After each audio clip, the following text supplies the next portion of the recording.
parking issue. I'm not sure that they should have made those statements, to be very candid with you, only because it's an open matter that the council hasn't deliberated on. Now, I have not heard that tape, but I'm aware that they have made statements, and so we are looking into whether or not we need to hold on to the audio of that tape just for the time being.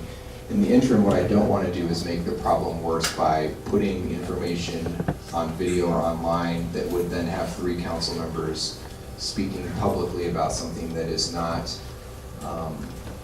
decided on, because it may create a Brown Act problem. And so I understand from the HOA that they have their own policies about meetings here, and I'm not going to interfere with the HOA president, the general manager, or their board.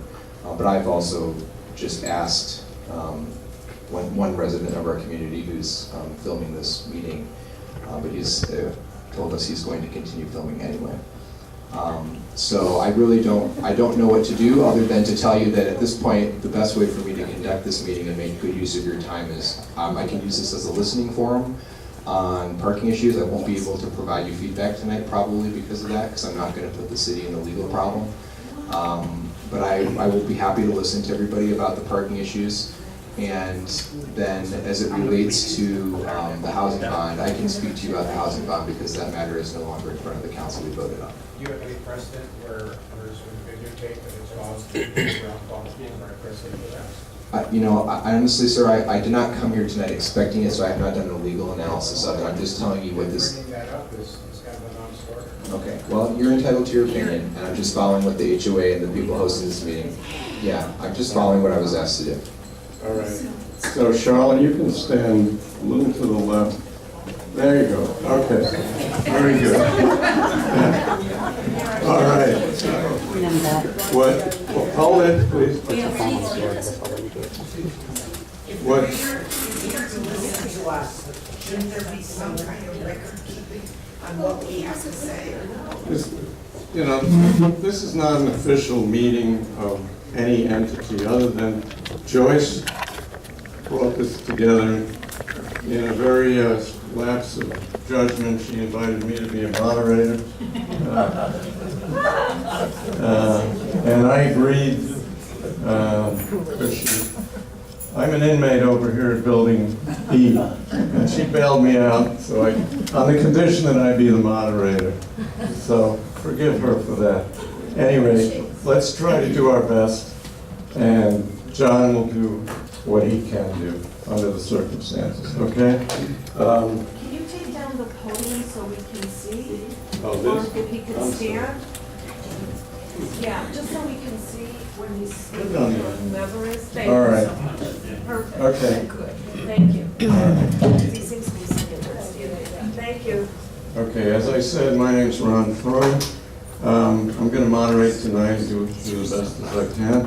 I want to thank a few people who helped out with the refreshments. Ruth, Ariana, and Louis. Thank you very much. And I think we have almost the whole board here tonight. I will in a second. We have Lubar, Ariana, Fran, Charlotte, and where's Tom? Tom, our president. So, this is terrific. There's like 50 people here tonight. And I want to, of course, mention Kim Adolph, our general manager, who is here tonight. Thank you very much. Okay. Quickly, how many people came because they saw flyers We pay for about that. the meeting? Excuse me. We pay for it. That's why you came. How many came because they received emails? Okay. It's just good. Yeah, I'm legally allowed to record this meeting, believe it or not. All right, I want to introduce Joyce again, Can you Joyce introduce our Jacobson. electricity? She's the key organizer of the meeting. She's also going to serve as timekeeper. And hopefully people will not speak for more than a minute at maximum. And I don't think we should mess with Joyce. Because those who have end up looking like this. Okay? I'm going to use it. All right. So tonight we're going to try to focus on two critical issues facing the community and the city. And we're going to split the meeting into the two parts, and John will say what he can say. First will be the housing bond measure, because that's the most imminent one, and that's going to appear on the ballot June 5th, the primary ballot for the state. And a quick Jeopardy question on that. The answer is Measure C. What's the question? What's not gonna pass? Huh? Okay, Betsy's not allowed to answer, and Louis. All right, who said what is measured? Who said what's the housing? Measure C. No. All right, what is the last item to appear on the ballot? That's the correct answer. So, nobody gets this. Okay. But seriously, the last item, you gotta go all the way through the ballot to get to Measure C. Okay, and the second issue is one that apparently is somewhat controversial, which is the parking proposal and the meters and permit issues surrounding that. As I said, we're gonna go till 8:30 in the formal session, then at that point we'll break up into informal session. Uh-oh, all right, scratch. All right, I'm gonna introduce now John Bauters, the mayor of the city. He's gonna give us a brief overview, and then we'll open it up to questions. Thank you, Ron. So, good evening, everyone. My name is John Bauters, and Can you stand? I will for a little bit, but not the whole evening, because I've done enough of these, and they end up going 3 hours, and then I can't stand the next day. I will stand for you right now, yes. So my name is John Bauters. I'm on the city council. I'm currently the mayor of Emeryville this year. For those, some of you are familiar faces, I come to Watergate about once a month. My commitment when I ran for office with Nora Davis leaving was that I would come out here and ensure that people in the Watergate community had someone listening to them. And so Joyce and Betsy and Ron and several others here have graciously hosted me as a guest in this room on a number of occasions in the past year and a half. And so originally tonight was mostly going to just be about answering questions and talking about Measure C, but I understand with the recency of the release on the parking proposal that the staff and consultants have put forward, that people had questions about that. So I'm going to add time on to the back end of this evening's conversation to make sure that we talk a little bit about the parking measure and I can provide some input. So the only ground rules for these meetings are civility. That's the only request I have. When we normally meet, this is not how we normally do it. Usually it's just a big circle of chairs. Everyone introduces themselves. I ask everyone to tell me one thing they want to learn about this evening, and then we go through the evening that way. So what I want to do first is talk a little bit about Measure C. And the best thing for me to do to help explain Measure C to people is to go over what it is, why we need it, and what it will do. Okay, and if there are questions after that about those things, I'm happy to take them. So Measure C is an affordable housing bond. So it's a general obligation bond, okay, which means it's funded through a small ad valorem tax, which is a small tax on property. It is not a parcel tax. It is different than a parcel tax. And there's a significance to why we chose a general obligation bond over a parcel tax. The bond is paid over 27 years here in the city of Emeryville. It's financed for 27 years. And it's for $50 million of financing. Now, the city of Emeryville currently owns a number of properties that it acquired when we had redevelopment agencies. And for those who are familiar, redevelopment agencies were dissolved in 2011. So the problem we have are a couple things right now. One, there's a housing crisis in the Bay Area, which is drastically increasing rents and pushing out many seniors and many people on fixed incomes. And at the same time, the city of Emeryville is sitting on and paying taxes on property that we cannot develop because we do not have any revenue source to build. But we acquired those properties back then with redevelopment money for the purpose of housing. So there are covenants in the deeds to those properties that require us to build housing on them. A number of them are on Christie Avenue. You might see them when you drive up Christie. PPP is on your left. There's a handful of them on the right that look dilapidated old buildings. The city owns those. We bought those back in 2009 and 10 with the vision of actually putting affordable ownership housing in the city. We just haven't had the money to get the projects off the ground. So the city's $50 million. What will the city's $50 million do? Well, for me, I'm your budget chair here in the city. And just to provide a little context over what my budget proposal has been over the past year, is my goal is to reduce the long-term debt of Emeryville, which is almost none to begin with, but to reduce the long-term consequences of the increase in goods and services in the Bay Area on our city. We're doing a much better job than our neighbors are doing. So several things that I proposed last year that have been implemented. We made a $4 million advance payment on police pensions, so unfunded liabilities, which the independent auditor assessed as having saved the city $11 million over the next 25 years. So I've already started by saving $11 million by making an advance payment. We took another $9.5 million of unassigned funds, and we are creating something called a 115 pension trust, which will be on the agenda tomorrow night at City Council for investment strategy. And the goal of that trust is to get out from under the state's investment plan. So the state is currently using something called CalPERS, which funds the pension employee retirement system for California. The problem is that decision makers in Sacramento have been making very poor decisions with this investment, and it has actually caused the investment fund not to gain any money. When it's anticipated that it will annually yield a 7% return, it has not gained any money in the last 2 years. Well, what does that mean for communities? That means that the retirees who worked in cities and other municipal jurisdictions and counties do not have adequate funding in the account to pay for their retirement when they leave. So how do you think the state solves that problem? The state solves that problem by putting the bill through a city. So cities are now looking at having to come up with additional money to pay for pensions. This has nothing to do with Measure C, but what I'm saying is that the city of Emeryville took an extra $9 million and we are spending it in a local pension investment plan so that the city of Emeryville's taxpayers in the long run won't get stuck paying additional taxes year after year after year to keep up with the changes that are happening in Sacramento. A couple other things that recently happened that we've worked on.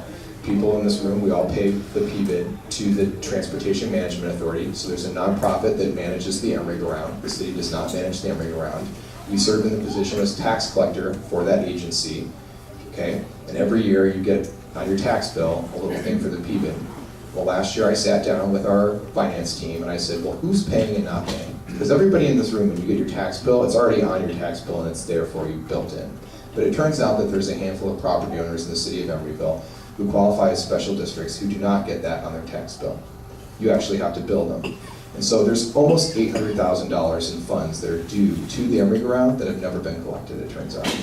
Because there's a handful of very large property owners who have not had to pay and have not paid. And so I have begun what I anticipate will be probably a 5-year course of action. And I sat down with Emory Unified School District in the fall with the blessing of council. And I began negotiating repayment from the school district because they haven't paid for 15 years, it turns out.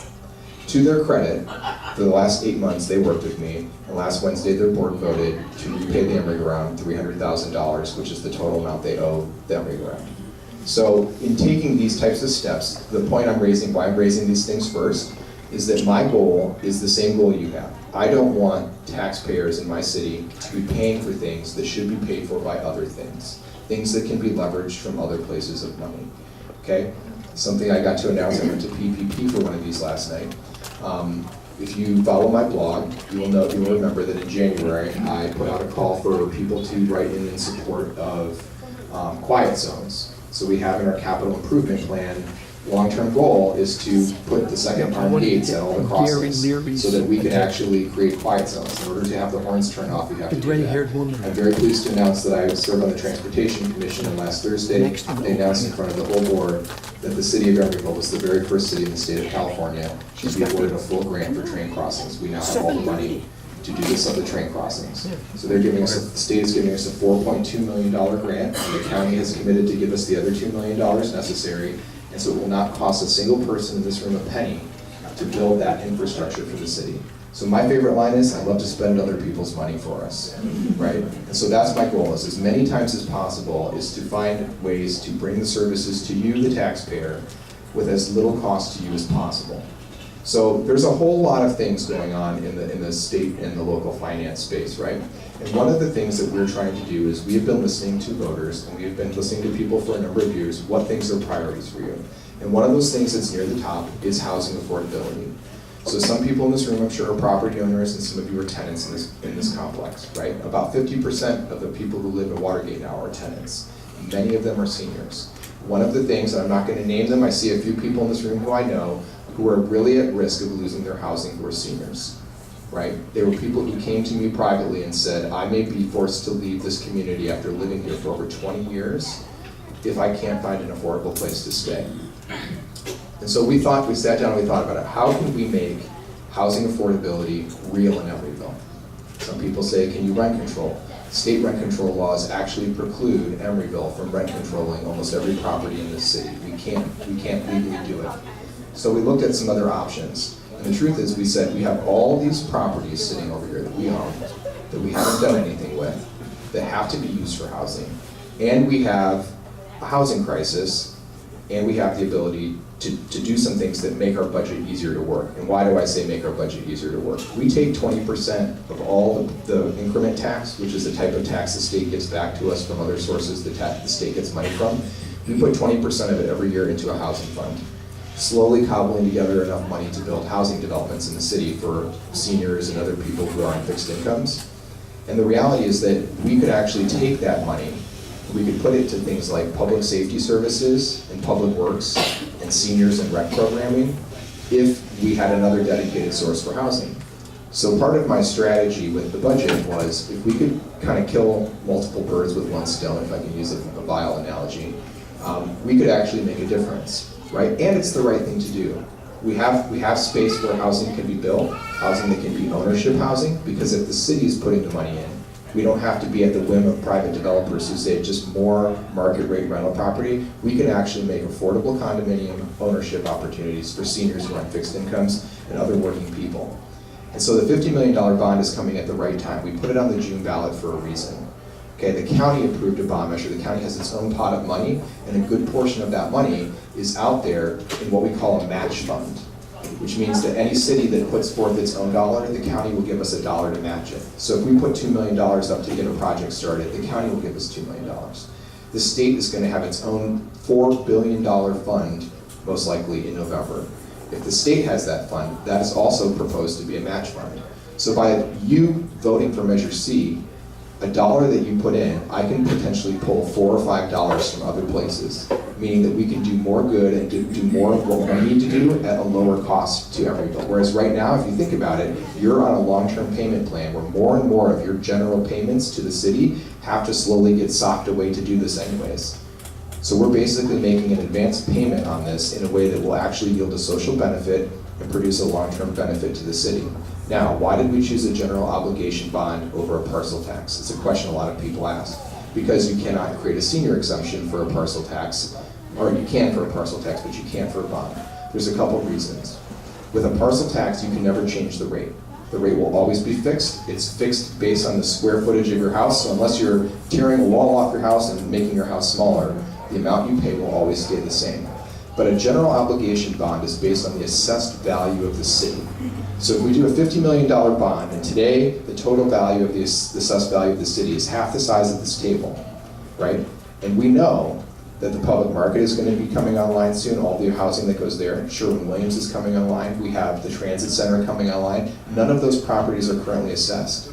So the average condo owner is going to pay about $125 a year on a tax bill to fund Measure C, okay?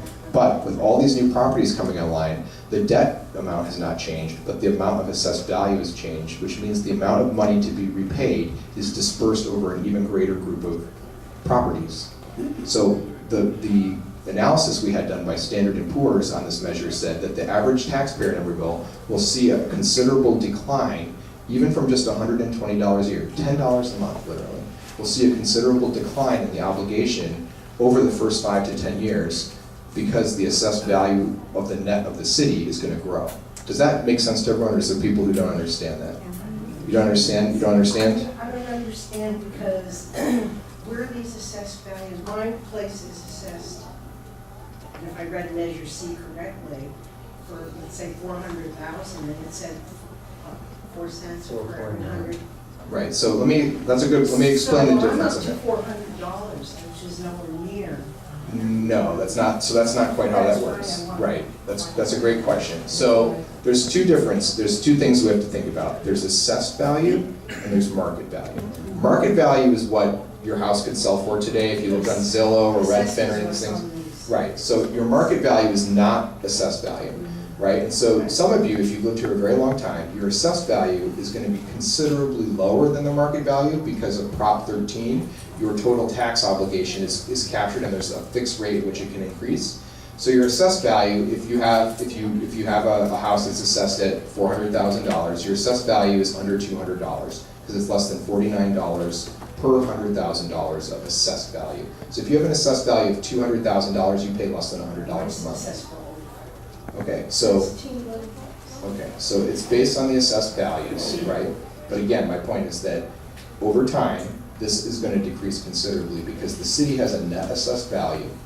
And then what's happening is we're growing that assessed value by adding other property. We have multiple millions of dollars of property being built that's not currently in the assessed system. And as that's added, every year, the obligation to repay is redispersed over the total amount of property that's assessed. Doesn't the county assessor do, you don't? The assessor does it, yes. So it started out at 200 something, went up to 400 something. What's to stop them from raising it more and more? It would not work like that, Fran. It would not go from 200 to 400. Would you just clarify, do you see the assessed value on their tax bill? Yeah, you can see it. Yes, you can. Do you have your tax bill? Does it look like you have your tax bill? There's an assessed value line, doesn't it? Yeah. It's going to be on the adjusted gross, yes. Why did you report the cost as a cents? That's required by law. We don't get to choose that. The law says that we have to do it in cents per hundred. I would never do that if that was my choice. The law, the statute actually says when you do a bond, you must still, it's totally outdated. The statute says you must do it per $100. Okay. Didn't you include an explanation when it comes out in percentage? It is in the ballot statement, actually. You have to read it. It's in there. Whereabouts is it? It's in the ballot guide. If you read this, it's in there. Yeah, they just don't. It's in, it just came the other day. It's in there with all the tax information is in How there. how much does it come out? What's It's- the percentage? It's it's about just over 4 cents for every 100. I know, but what's the percentage? That's not, I mean, it's not a percentage. It's 0.4%. Money. That's the answer, 0.4%. The money always converts into I know, percentage. so I'm trying to tell you, I'm answering your question again. It's 0.4%. 0.4. 4.9%. No. 0.4%. I've answered the question. What's your question? It said .049, and it said, 0.049. it said in the year 1819 and 1920, it would go up to .062. For the 1 year, it goes up Okay. in terms of that because the way the system is designed is that in the first year, we only sell half the bonds in the first year. You don't sell all 50 million at once. You sell 25 million in the first year, and you sell 25 million in the second year. And so in the second year, you are paying the financing on the first year, but then they go back down. So it's called a step. If you look at the chart that the budget committee did, it's a step just after the second year. It goes back down. It didn't explain. Yes. Question? Okay, I'm not under Prop 13, and my assessment goes up 2% a year. So you have this long-term plan of 27 years. Why is it 27 years? About time 27 years comes along, and I'm a property owner here, I'm gonna be paying way over $500 a year for this plan. And as a property owner, I don't rent my place, but if I did rent it and I had to pay this bill, I would actually raise the rent of my tenants, So, just to make up the difference. So why is it, and no one cares about the fact that my HOA is going up every year, and my property taxes go up, and I'm now a senior. So what about me? so Are you gonna care about me too, as a senior living in Emeryville? well, I do care about you. And I don't like it that it's 27 years. Why isn't it a 5-year plan, a 27-year? If it was 5 years to plan? finance a bond, you'd pay about $12,000 a year. So I would never do that to somebody. That would be totally foolish. And to be honest with you, Yes. every person in this room who's a homeowner is under Prop 13. I'm not.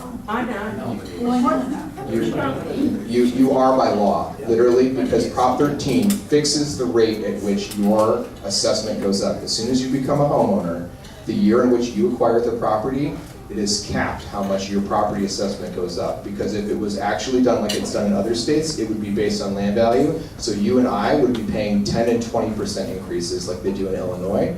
Here, you are capped at 2%. That is Prop 13 working for you. That's Prop 13. Every person who's a homeowner is under Prop 13, and you will not see an increase I can tell you will not see an increase because that's how it's designed in California, which is how bonds work. I know this is a complicated matter. I want to take a step back for a second. So what will we do with the bond money, right? So the bond money can be used for three things, generally under the measure. The first is to acquire and improve property that will be used for affordable housing development. And I'm going to talk about what does the word affordable mean in a second, okay? So when we say acquire or improve, so we already own a lot of the land that we would like to make into affordable housing. So when we say improve, it can either mean removing the building, doing some environmental remediation, or we can actually give a little money to the developer to get the project started and off the ground. Okay, so that's the first thing that can be done, to build brand new housing that's safe and habitable. The second is that we can use it to make rehabilitation on old properties where tenants currently live. So think of a building that's above a storefront on San Pablo, for example, where there are people who live on fixed incomes living in those buildings today, seniors live in those buildings today, where we could make rehabilitation to those properties, and by doing so, in exchange for giving them the money to do that, they agree to hold, it's basically a backdoor to rent control, they agree to hold the property at that income level long term. The third is that we have 4 first-time home buyer programs in the city, and someone's doorbell's ringing. We should be evicted. I think it's been solved. So we have 4 first-time home buyer programs in the city, and basically what we are trying to do is we're trying to get families to stay. And one of the challenges to getting families to stay is that many of them don't have the down payment they need to afford a home. So we have a program where we help give people loans, right? And that the loan allows them to purchase the home, it provides assistance to purchasing the home so they can live there, and when they sell, they repay the loan back to the city. So it's your money stays here, it never leaves the city, right? And so one of the goals we have is that we found back when we did that, we started that program during redevelopment, it was very successful, and we actually had almost 200 families in the city today who are under those programs. And so the money can be used for any of those 3 things. There's an independent group, oversight board that will oversee the expenditure of the funds, so to make sure it's done in compliance with law. And when we talk about affordable, some people go, what does affordable mean anymore? I mean, people are paying $3,000 a month in rent, right? So what does that mean? So affordability is defined by the federal government, and it's defined based on a county-by-county basis. So there's a statistic called area median income. And under area median income, the county determines what the median income is for the county. And then from that, it sets benchmarks as to categories of income level for who qualifies for different levels of affordability in housing. So when we say moderate income housing, we're talking about a household that has 80 to 120% of the area median income. So they straddle basically the median income source. When we talk about low income housing, we're talking about people who earn 50 to 80% of our area median income. When we talk about very low income housing, we are talking about people who earn below 50% of the area median income. So what the city's program would do is the city's program would provide a number of units. The majority of them would be moderate income housing units. There would be some smaller percentages for the others, and it would allow us to build housing into place for all levels of the working sector. So the person who is working as a firefighter here in the city, the teacher at Annie Yates Elementary, all of those folks who fall into that stratum of economic income would all have the ability to qualify for housing in our community. That brings a lot of other benefits to our community. Because by having those individuals stay here, we're reducing traffic, we're reducing pollution, we're improving social wellness in their households, we're increasing community safety and stability. Anytime a community has people live and work in the same place, we are actually improving community resiliency and sustainability. Second break of police. The police are coming. Okay, why?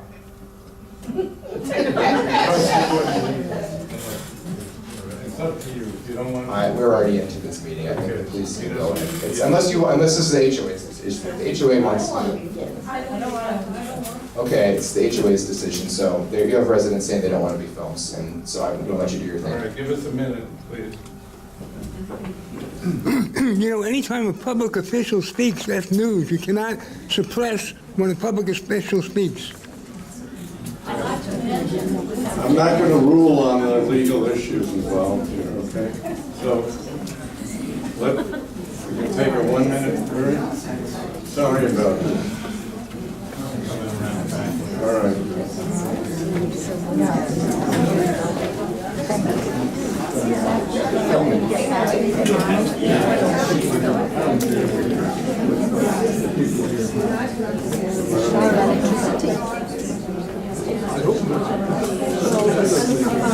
Good weather.